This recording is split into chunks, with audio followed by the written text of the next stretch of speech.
All right, let's jump into our first topic for today. The federal lawsuit has been filed against the National Archives and Records Administration, NARA, as we call it, over its failure to produce a single email that a Georgia-based legal group has been requesting since 2021.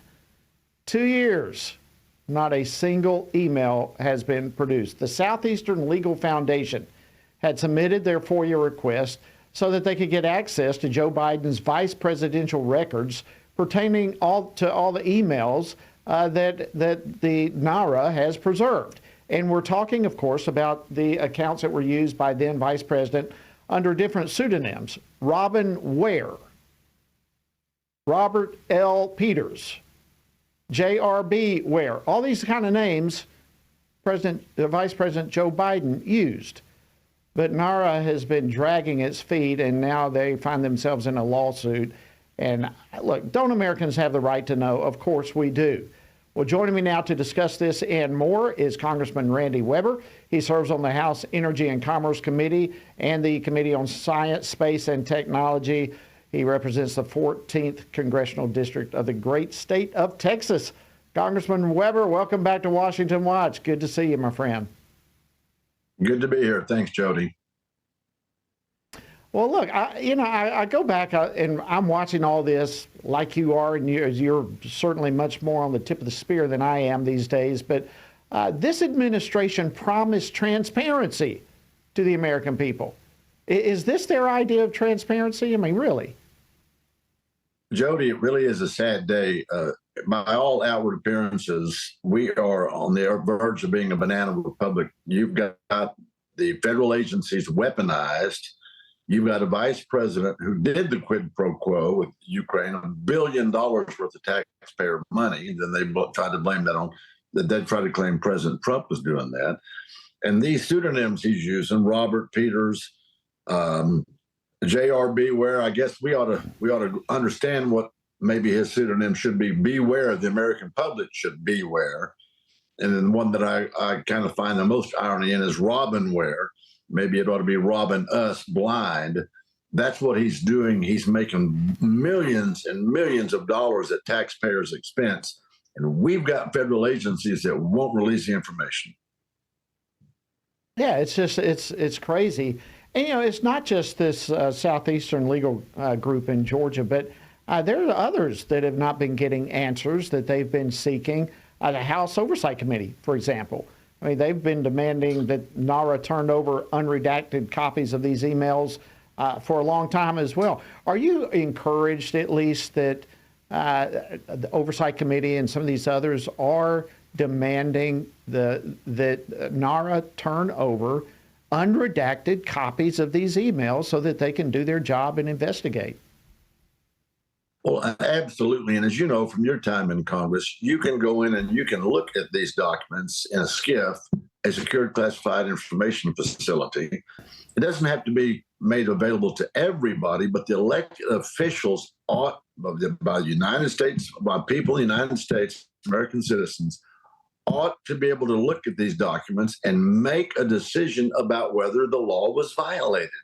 And yet again, this banana republic hierarchy that we seem to have in place now does not want anybody to be accountable as long as they're on that right side of their law. That's the law that whatever they say goes. Yeah, it really is stunning. You probably heard the clip I played of Hakeem Jeffries entering into the program today. And, the Democrats are continuing to defend the president. I've got another clip here. Let's just go ahead and put this one up too. Eric Swalwell this past Friday on MSNBC. Let's play clip one, please. This Congress started with threats of impeaching Secretary Mayorkas, and then it was FBI Director Christopher Wray, and then Merrick Garland, and now Joe Biden. And by the way, Eamon, one day he's Sleepy Joe, the next day he's Corrupt Joe. I know people who are sleepy. I know people who are corrupt. I don't know anyone who is both. All right. Your reaction?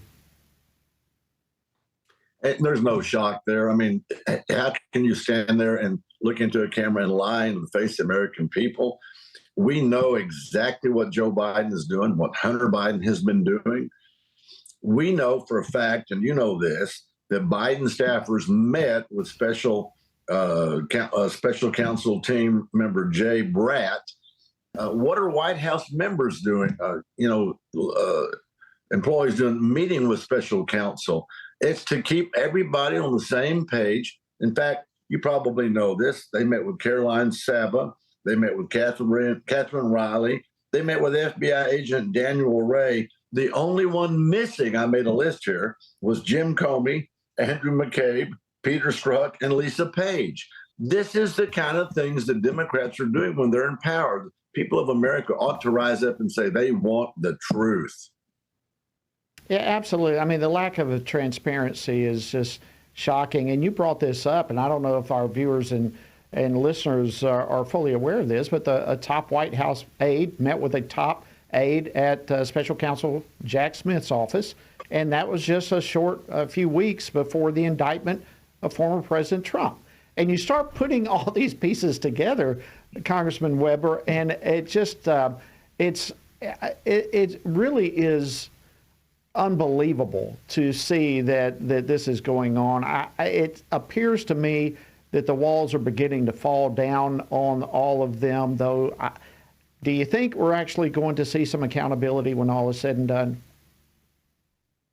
Well, I would hope so. I would hope that members of Congress actually use their power to reduce funding on some of these agencies where the leaders of these heads of these agencies will not allow transparency to take place on behalf of the American people.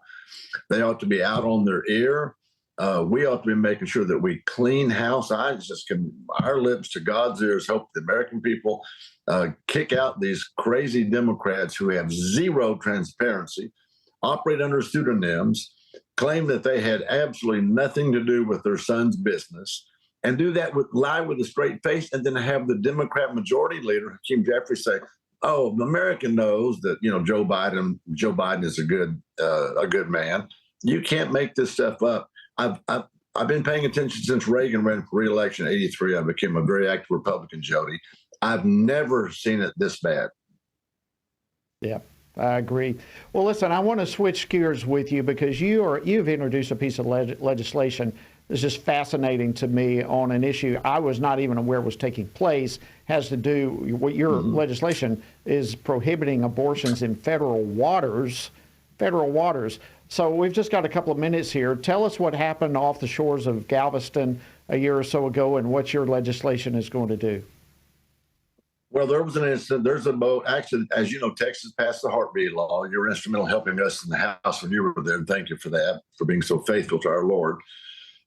There was a lawsuit filed. There was a Texas state rep who's seeking to be able to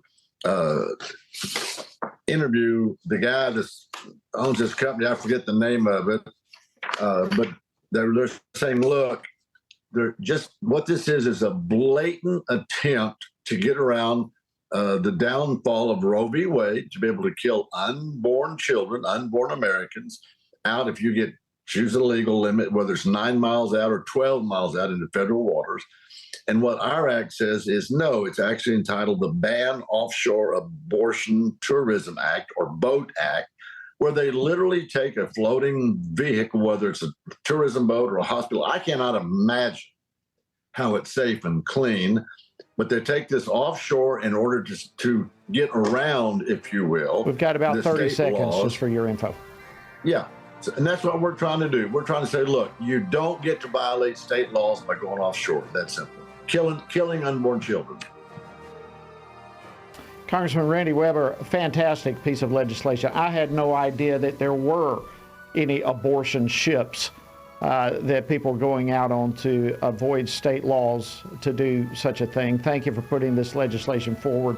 Thank you for joining us on Washington Watch. Thank you, Jody. Great to be here.